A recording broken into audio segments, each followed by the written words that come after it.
அனைவருக்கும் வணக்கம். நாம் தமிழர் கட்சி ஆட்சியில் மருத்துவம் எப்படி இருக்கும் அப்படின்னு அவங்களுடைய மருத்துவ கொள்கையை வெளியிட்டிருக்காங்க. அதுல மருத்துவ மக்களின் உயிர் உரிமை, அதை கொடுக்க வேண்டியது அரசின் கடமைன்னு சொல்லி வெளியிட்டிருக்காங்க. அதை நான் சுருக்கி படிக்கிறேன். உங்களுக்கு விரிவா தேவைன்னா வீடியோ நிறுத்தி பொறுமையா படிங்க.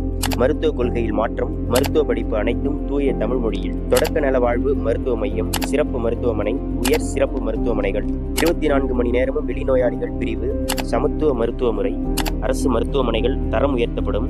அடிப்படை குறைபாடுகள் நீக்கம், குறைகளை ஒழிக்க மாற்று, குறைகளையும் குற்றங்களையும் தடுப்பது, கணினி நலவாழ்வு அட்டை, முதியோர்களுக்கான நடமாடும் மருத்துவ மையம், குழந்தைகளுக்கான மருத்துவம், மருந்து மருத்துவ கருவிகள் வழங்கும் முறை, மருத்துவ கருவிகள் தயாரிப்பு நிறுவனம், கணினி மருத்துவ கலந்தாய்வு, உயிர்காக்கும் ஊர்திகள், பல் மருத்துவம், ஒவ்வொரு மாவட்டத்திலும் மருத்துவக் கல்லூரி, குருத்தணு மருத்துவ முறை, மருத்துவ ஊழியர்களின் நலன், இடமாற்ற சிக்கலுக்கான தீர்வு, மரபு சார்ந்த மருத்துவத்திற்கு முன்னுரிமை, இயற்கை மருத்துவம், மரபு வழி மருத்துவ ஆராய்ச்சி மையம், சித்த மருத்துவ அமைச்சகம், கட்டணமில்லா தங்கும் விடுதிகள், மருத்துவ சுற்றுலா, திருநங்கை திருநம்பிகளுக்கு தனி மருத்துவமனை, மனவள மருத்துவமனைகள், புற்றுநோய்க்கான மருத்துவ விரிவாக்கம், சர்க்கரை நோயின் தலைநகராக இந்தியா விளங்குகிறது, அதை நாம் மாற்ற வேண்டும் என்று தனி மருத்துவ ஆராய்ச்சிகளும் செய்யப்படும் என்று சொல்லியிருக்காங்க.